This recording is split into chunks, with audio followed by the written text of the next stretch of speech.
They plunder, they butcher, they ravish, they make it desert and call it peace. They make it desert and they call it peace. What's up, my Caribbean people? This is a serious wake-up call from Mottley. Just imagine a whole region facing big pressure, rising costs, global control, even digital influence, and most people not even paying attention. Today, we are reacting to this courageous woman's speech, and when she speaks, the world listens. I'm your host, Tony Reaction. Remember to subscribe, share, like, and comment. Let's get into it.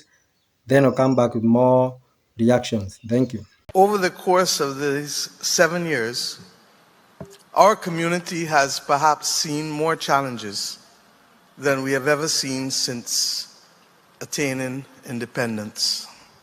Indeed, some may argue more challenges than we have ever seen since the famous September 1947 Montego Bay Conference, which called for a regional integration movement such as we have to be able to allow us to more effectively navigate our development journey. We live in a very different world from 1947. But if ever there was a time for regional solidarity, it is absolutely now. And Secretary General, I thank you for outlining some of the concerns that we face. When I addressed the heads of government meeting in Barbados a few months ago, I made the point that this was a time for us to lay bare our hearts and to be able to speak frankly to build the institution that we want. I note that immediately as I finish speaking, there is going to be a song from Ramon Watson, from that great Caribbean icon, Jimmy Cliff. And the song that they've chosen is That I Can See Clearly Now.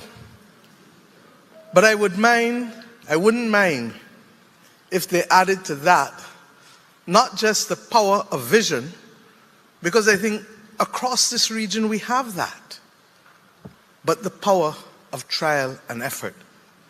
And there is no better song. I call myself, in fact, a Jimmy Cliff girl. There is no better song than You Can Get It If You Really Want, but you must try and try. You'll succeed at last.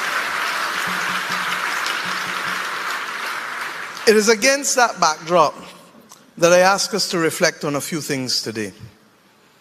We met and understood that our region, like every other region across the world, is suffering from the vicissitudes of cost of living issues that are making it more difficult for ordinary Caribbean people to make each day and to go through each day and night. And the question for us as heads of government and heads of state is, how do we make it easier for people to sleep? And how do we allow them to be able to undertake that task of taking care of themselves and their families in the most easy of ways, in spite of what has been triggered globally through geopolitical issues and wars and conflict and disruption supplies. We have determined that our agricultural commitment, 25 by 25, even if we have not met it fully, has put us in a better place than we were 5 years ago. But what we must not do is to stop, because if we try and try again, we'll succeed at last. Against that backdrop, a number of persons on a trade delegation week before last went to Boa Vista in Brazil to begin to open up the trading relationships that will allow us also to access food and meat at much cheaper prices than we are currently doing so. It is true that the actions of the United States government and their promise to impose tariffs on all Chinese-made ships created a catalyst for movement in a way that we could not find on our own. And if anything, we must thank President Trump and the U.S. Trade Representative for that. Mercifully, there was a stay of execution on the imposition of that tariff a few months ago. And I want to thank the Caribbean Private Sector Organization for working with us as heads of government of the Caribbean community. An amazing 500 members of the private sector went on to a Zoom call, showing that when our vital interests are truly challenged, we know how to find unity in this region.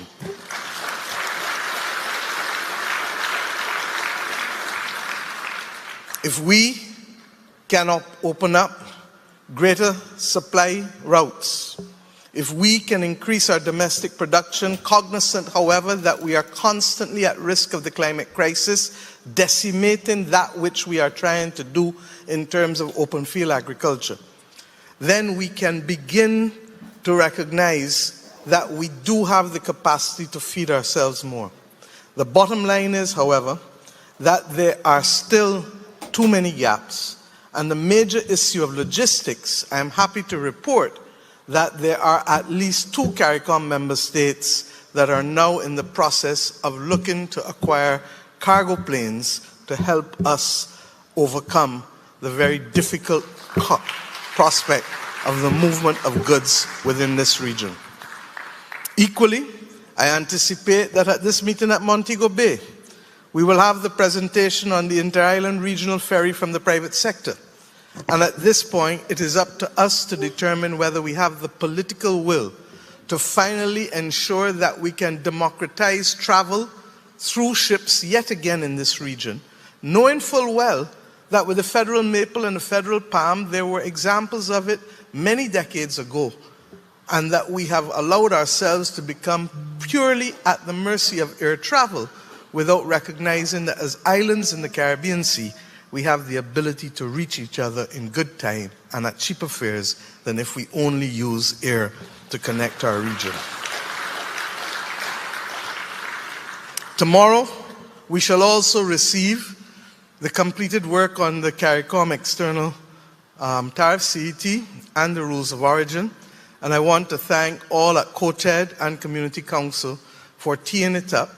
We did think that you were taking a little long, but it is finally here.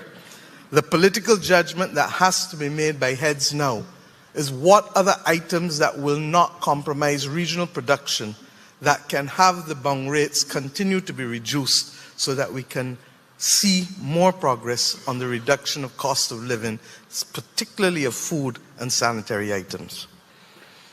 But this meeting will not only see these matters.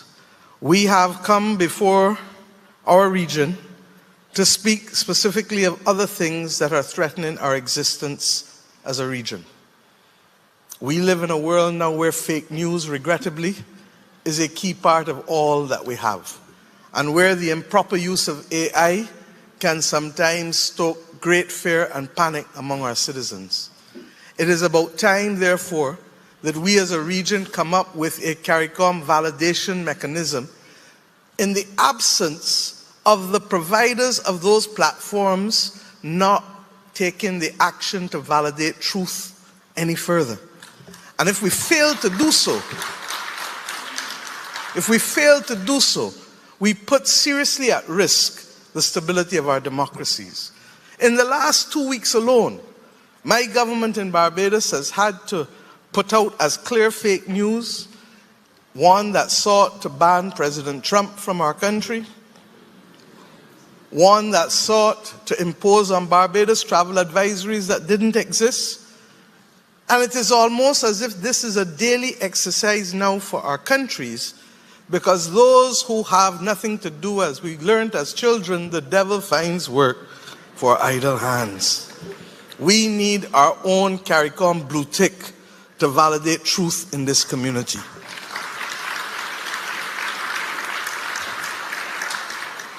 In addition to that, I ask us equally to look at the issue of where we are with respect to citizen security. Today, the heads of government of the Caribbean community met with the heads of judiciary.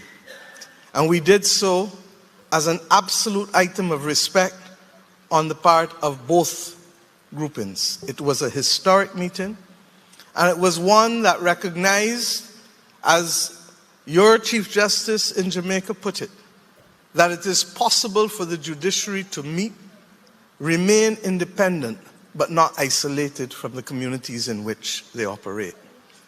This is so critical, not just for the development of Caribbean jurisprudence, but also for the stability of our democracies.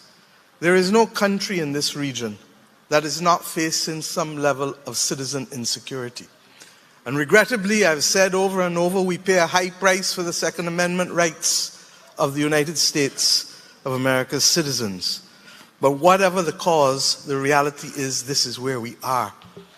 If ever there was a time for us to cooperate, as we discussed today, on matters pertaining to this, and Jamaica has put on the table a regional justice and security framework cooperation agreement, which I believe the rest of us are ready to engage in, because it is consistent with the Needham's Point Declaration of 2023 that was settled by the Caribbean Court of Justice Academy and the judges of the region.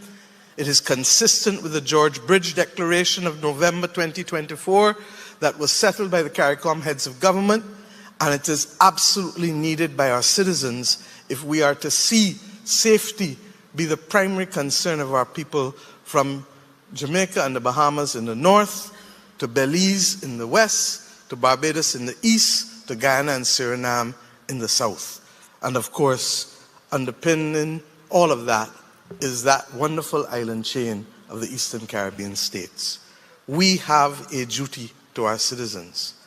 It would be remiss of me not to salute Winston Anderson, the new president of the Caribbean Court of Justice, and may I say the president of my own Court of Appeal, Final Court of Appeal in Barbados. And you will forgive me, having been the one who was the chair of the preparatory committee for the establishment of the Caribbean Court of Justice. You will forgive me if I now make yet another appeal to the citizens of this region to allow their governments to know that there ought to be a singular purpose for the Caribbean Court of Justice to be truly the last court of appeal for the states of this region.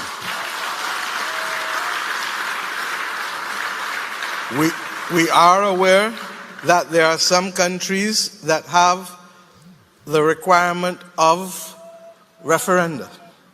But this, like everything else, ought to be the subject of public education. And if we can so do, then I believe we can finally start to move the needle generationally for us recognizing that this ought to be our final court. Our reality as small states is not only to be taken into account when dealing with the WTO and the need for special and differential treatment, or the international financial architecture that requires us to move away from the reality of assumptions with historic per capita GDP and not understanding the vulnerability of our countries as small states. But our small, vulnerable states are also to be taken into account with respect to our Caribbean jurisprudence and for how we treat to the issue of citizenship security, particularly as it relates to sensitive matters that will see persons who have been charged continue to move in our communities with impunity and taking action against other citizens with impunity. Let me, however, also reflect that over the course of this last 6 months, one of our major concerns was the stability of Haiti. The world really needs a check on itself when it comes to Haiti.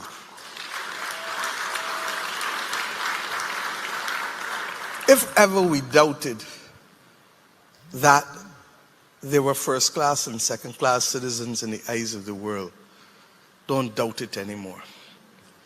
In Haiti, more people were killed last year, in many months of last year, than were killed in any other country on earth, including those that were at war and the subject of military conflict.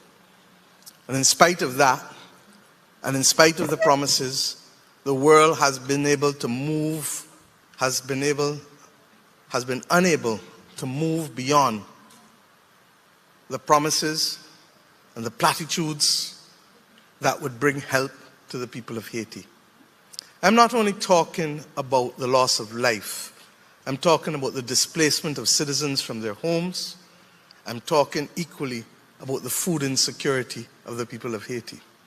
And let us be real, our capacity as a Caribbean community has limits, purely because of size and capacity financially.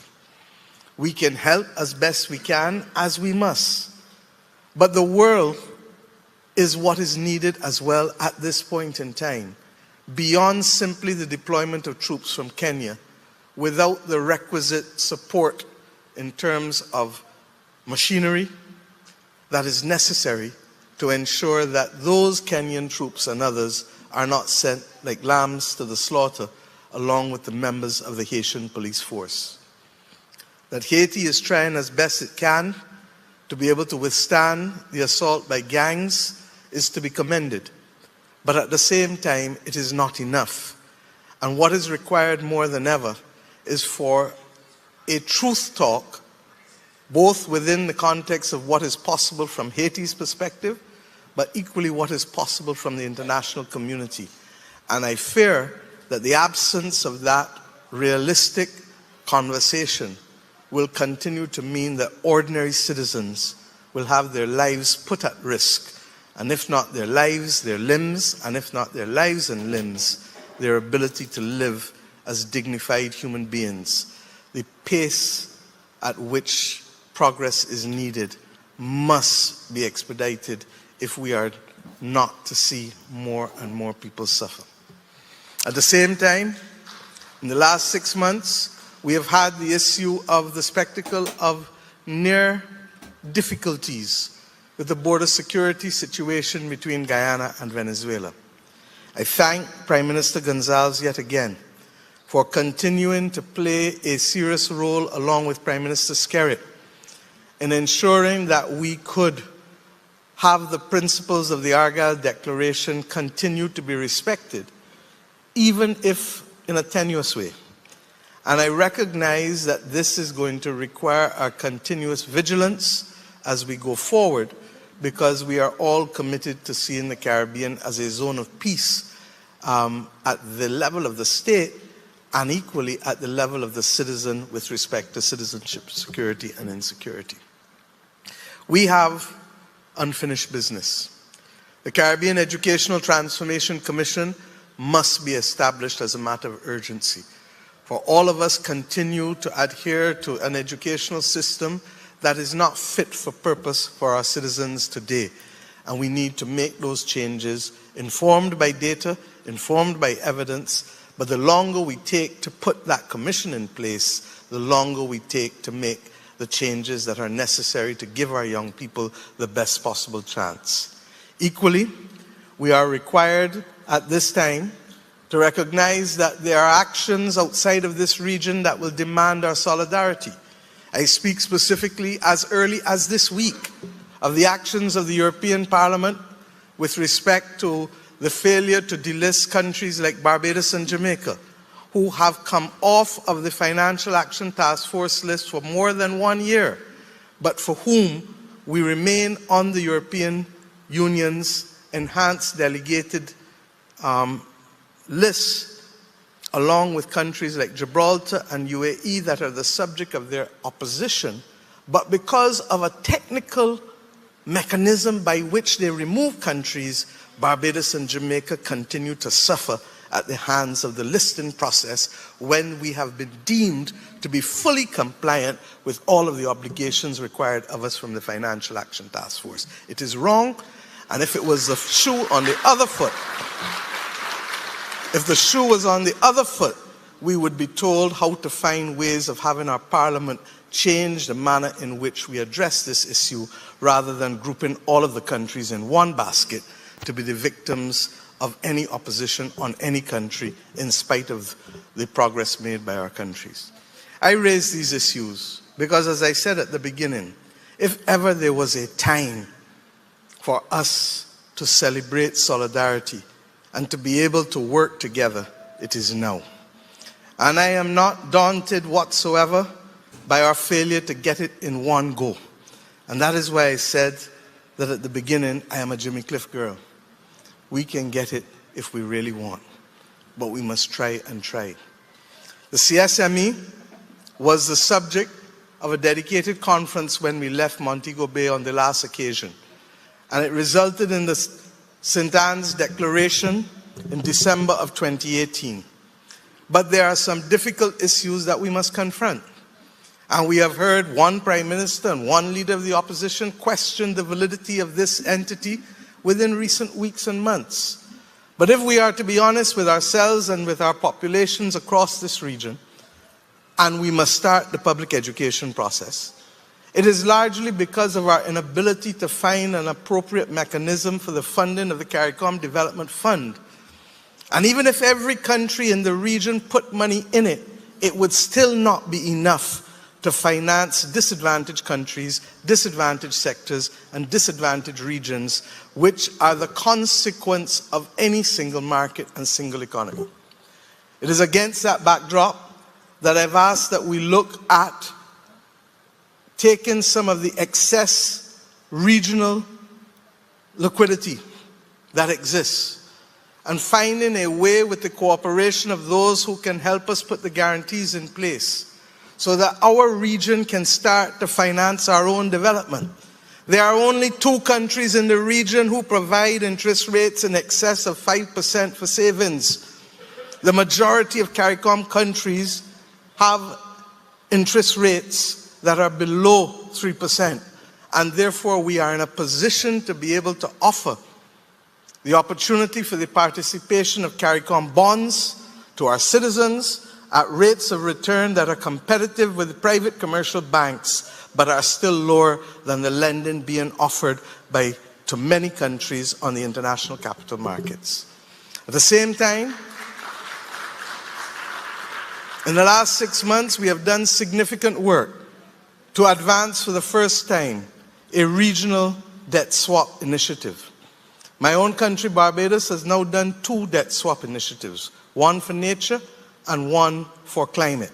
In both instances, we have increased our capacity in respect of the nature one for marine sustainability trusts, and with respect to the climate one for the construction of a new South Coast sewage treatment plant without increasing our debt by a single cent. And that is simply through the use of the Regional Debt Swap Initiative. The President of the World Bank, the President of the Inter-American Development Bank, the President of the Latin American and Caribbean Development Bank, and the President of the Caribbean Development Bank have all come together to lead this region on the Regional Debt Swap Initiative. And so attractive has been the proposal that countries like the Dominican Republic and other Central American countries have indicated a desire to be part of this Regional Debt Swap Initiative. In our own case in Barbados, we have determined that our next debt swap will not be for climate, but will be for the social sectors. And we look forward to other countries in the region joining us, such that this Caribbean Community region will lead the world in having the first regional debt swap initiative globally. In addition,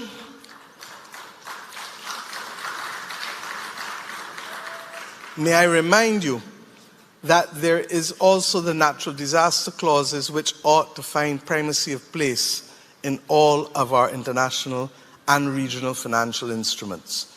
Our country just went to the capital market and raised 500 million US, and included in those bonds are natural disaster clauses and pandemic clauses, ensuring that for the first time, if we should be hit, somebody knock some wood for me please, if we should be hit by a hurricane of a certain threshold, that we are in a position to pause the payment of our debt, both principal and interest, for 2 years, and not have to do what befell the people of Dominica, who had to look for debt payments immediately after Hurricane Maria, instead of being able to focus on shelter and food for their citizens at the very time that a hurricane has hit.